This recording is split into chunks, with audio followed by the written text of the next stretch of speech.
This is really the third installment of the last month of my wife's passing. She passed away from alcohol use disorder in February of 2020.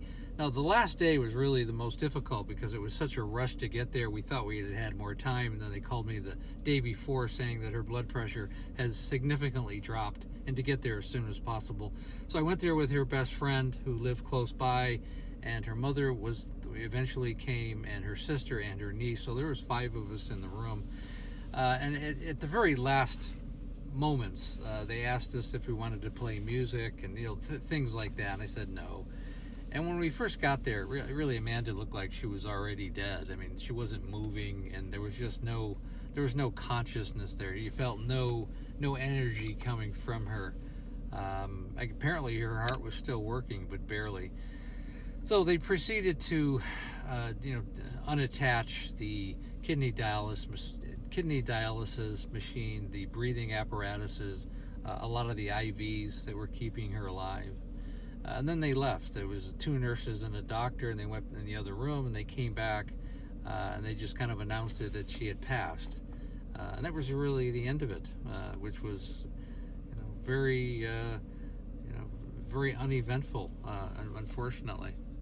And I just remember how quiet it was. I mean, there was 5 of us in the room, but nobody was really talking, and it was just kind of surreal moment to realize that that was the end. I mean, there's no more looking back. There's no more pain and suffering, and it was a very I don't know. It wasn't really emotional to some extent. I've made videos on this to a lot of extent. It was a relief, but it was also sad at the time. You felt like you would put so much energy and effort in trying to save Amanda, your wife of 25 years, my wife of 25 years, and it was really all for naught.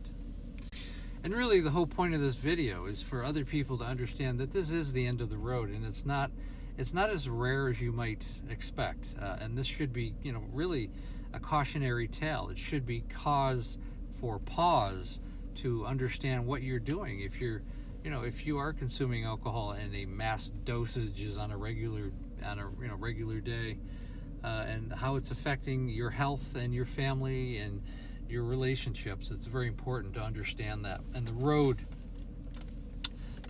is not a road that I would want anybody to go down. It's physically and emotionally exhausting for both the family and the alcoholic, to say the least. You can watch any of my videos, I'm sure you can feel that.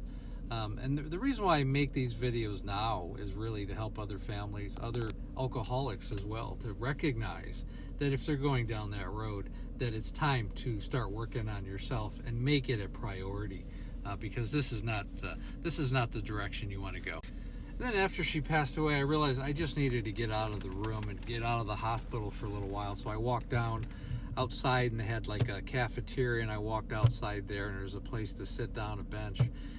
And then I realized I had to start making phone calls. I had to call my brother, my sister, parts of Amanda's family, and then I realized I had to call my son.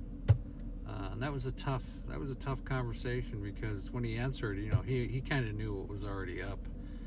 And he asked me, is she gone? I said, yeah, she died about 15-20 minutes ago, Griff.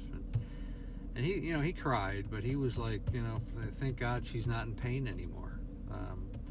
And it was just, it was very, very emotional talking to my son. It's the first time I really felt emotional, to realize that, after all, this was his mother. And he really got gypped in a lot of ways. Unfortunately, Amanda will never, see his kids or be there when he gets married. And she will miss a lot of the life experiences, the positive experiences that come when you're a parent, and she'll never be party to any of that.